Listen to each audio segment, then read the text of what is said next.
ልጅ አርግዣለሁ ብለሽ የመጣሽበት ኢሹ ምን ፈልገሽ ነው ታዲያ? እስቲ አስረጂ። አባቱ ስለማወቅ ስላለበት ነው ያሳወቅሽው። ሌላ ከሱ ምንም ነገር አትፈልጊ። አባትነቱ ብቻ ነው ፈልጊ። ጥሩ፣ እንደዛ ከሆነ ጥሩ ነው።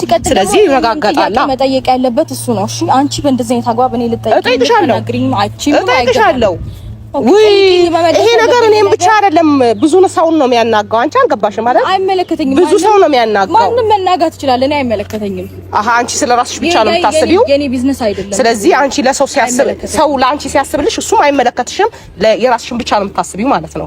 ልጁ ግን ይኸውልሽ ሳይረጋገጥ ልጁ ነው ብለሽ ልጁ ስሙን እንዳታጠፊ በቃ ስሙን እንዳታጠፊ። እሱ ያናግረኝ። ጨርሰሻል። ከሱ ጋር ጨርሰሻል። በቃ በዚህ ልክ እንደዚህ ምትይ አሁን ማወራሻለሁ። ጨርሰሻል። ልጁ አትበጥብጪው። ኑሪ ለራስሽ።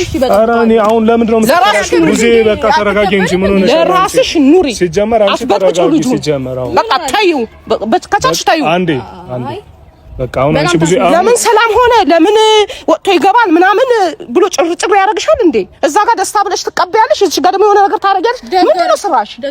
እሰይ ይመችሽ። ግን የጉድ ሀገር አሁንም እንደቀጠለ ነው። ምሽቱን ማለት ነው ቡዜና ሩታ በድጋሚ ተጣሉ። ታዲያ ሩታ ምንድነው ከኛ የፈለግሽው? አንፈልግሽም፣ ልጁ ይመርመር እያለች ቡዜ ልጁ ተመርምሮ እንኳን እኛ አንቺን አናምንሽም ብላ ገለማምጣት እንደፈለገች ስትናገራት፣ ሩታ ግን አሁንም አያገባሽም ምን ቸገረሽ በማለት አማቷን በመገለማመጥ ላይ ናት። በጣም ነው የሚደብረው፣ በጣም ነው የሚያሳዝነው። አንድ ሴት ልጅ እኮ ለባሏ ቤተሰቦች እንደው የሆነ ክብር እንኳን መስጠት ነበረባት። የሩታ ጥፋት ግን አሁንም እያባባሰች ነው ነገሩን ያለው። በጣም ነው የሚያሳፍረው፣ በጣም ነው የሚያሳዝነው። ሩታ ቤተሰብ አንፈልግሽም ካለሽ አንቺ ልክ እንደ ሴተኛ አዳሪ ምንድነው እንደዚህ የሚያጮች በየሄርሽበት? አረ ሩታ ትንሽ ሴት ልጅን አስከብሪ። ሴት ልጅ ማለት ካልፈለገሽ ወንድ ልጅ በቃ አይፈልገኝም። ጭራሽ ፋሚሊው እንደዚህ እየተናገረኝ በሚዲያ እያዋረደኝ። ሩታ ዛሬ ለስንተኛ ጊዜ ነው በቡዜ ስትዋረድ? ቡዜ አሁንም እየነቀነቀች ራሷን በፍጹም ከወንድሜ ራስ ላይ ውረጅለት። ስላንቺ ልጅ እሱ አረገሽ አላረገሽ የሚያገባው ታሪክ የለም። ከላው ላይ ውረጅለት። ምንድነው ከወንድሜ የምትፈልጊው ስትላት፣ አይ እንዳረገስኩኝ እንዳቅብዬ ነው ምናምን ትላለች። ይሄ ምናምን ግን ምንም እኛ አልተመቸንም። ሩታ ልክ በጣም አሳፋሪና መካሪ እንደሌላት ሰው በአደባባይ ላይ ወንድ ልጅ ልመና ይዛለች። አሁንም አርግዣለሁ እያለች ክርክር ገጥማለች።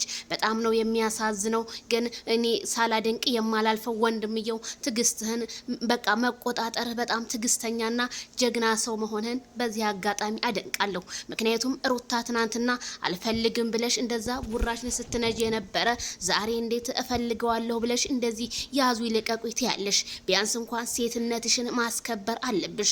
ወንድ ሲሄድ ይሄዳል። አባትሽ አይደለም ወይ ወንድምሽ አይደለም። ስለዚህ ለምንድነው እንደዚህ የምትፍጨረጨሪው? በጣም ደባሪና በጣም አሳፋሪ የሆነ ነገር ነው። በጣም ነው የሚገርመው። ቤተሰብዬ ከዚህ ከቪዲዮ ምን ተማራችሁ? ምን ሳላችሁ? አረ በጣም እኔ እውነቴን ነው የምላችሁ የማያልቅ ነገር ጧት ማታ ጭቅጭቅ። አብርሃም አሁን ዛሬ በሌላ ቪዲዮ ላይ ሲመጣልን እንዴት ደስ እንዳለን። ሩታ ግን ዛሬም የአብርሃምን ፋሚሊ ሰብስባ እየተጨቃጨቀች መታለች። የጭቅጭቅ አዳር ሳይዘጋ አያድርም እንደሚባለው ቤቱን ክፍቱን ልታሳድር ነው። ሩታ ግን ያንቺ ነገ ጧት ይሄንን ቪዲዮ ሲያየው ምንድነው የሚሰማው? እኔ ዛሬም ነገም አስረግጬ እነግርሻለሁ። እንደ ሴትነት ክብርሽን በሶሻል ሚዲያ ራስሽን አዋርደሽዋል። ምክንያቱም አድናቂ እንኳን የሚባል እነሱን ንቀሻቸው አልፈልጋችሁም፣ በራሴ መብት ነው የምንቀሳቀሰው ብለሽ ትናንትና በቲክቶክ በተለያየ ፔጆች ላይ ሲዘቀዝቁት የነበረ ዛሬ አብርሃምን እንፈልጋለን ብለው አንቺን ቅስቀሳ ቢያረጉሽም አንቺ ግን እያበርሽ ነው ያለሽው እላለሁ። ቤተሰብ እናንተስ ምን ታዘባችሁ? ከሄርሜላ ላይ ውረጅላት። ኧረ ቡዜ ጦርነቱ እንደቀጠለ ነው።